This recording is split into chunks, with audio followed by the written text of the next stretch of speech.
was a terrible deal. It would have expired, and that gave them a clear path to a nuclear weapon. I wouldn't have accepted. That's why I terminated the deal. Number one, it was way too short. You know, when countries are involved, you don't make short-term deals. These are countries with long lives, and I terminated that. And it was a great termination because it didn't allow us to do anything. Once it terminated, you know what the deal was. It was a terrible deal. Really, one of many terrible deals made by the U.S. But no, I'd like to see Iran thrive.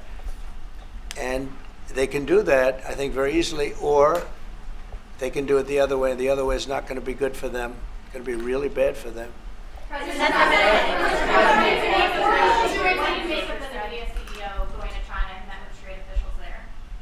Well, Jensen's an amazing guy. He's become a friend of mine, and I don't know, he's a person that's very proud of our country. He loves our country. I'm not worried about Jensen at all.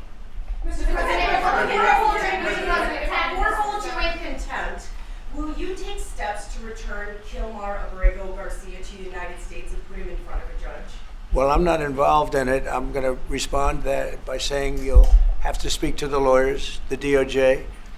I've heard many things about him, and we'll have to find out what the truth is. But I will say this, you know, we were inundated by millions of people, many millions of people during the Biden administration. They say 21 million. And a big percentage of those are criminals, serious criminals. I'm not saying just criminal because they came into the border illegally. I'm saying they're criminals at the highest level, murderers. Many of those people murdered more than one person, and they're on the loose. And I was elected to get rid of those criminals, to get them out of our country, or to put them away, but to get them out of our country. And I don't see how judges can take that authority away from a president. We've done an amazing job, Tom Homan, Kristi Noem.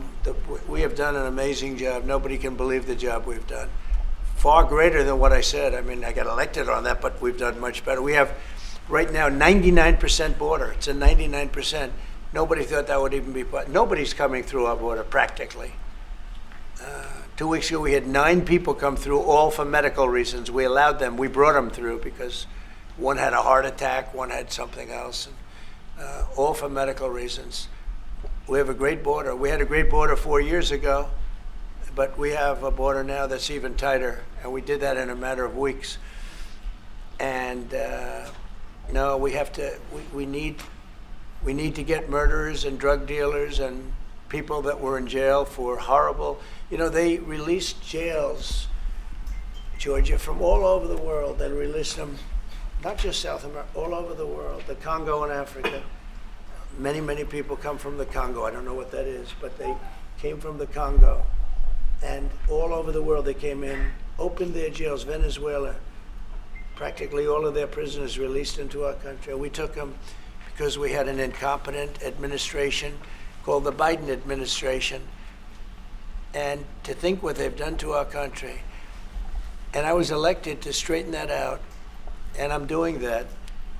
But we have activist judges that don't want murderers to be sent out of our country. They don't want killers and drug dealers and drug lords and people from mental institutions. They want them to stay in our country, I guess. I don't know, maybe that's the liberal way, or as they call it nowadays, the progressive way.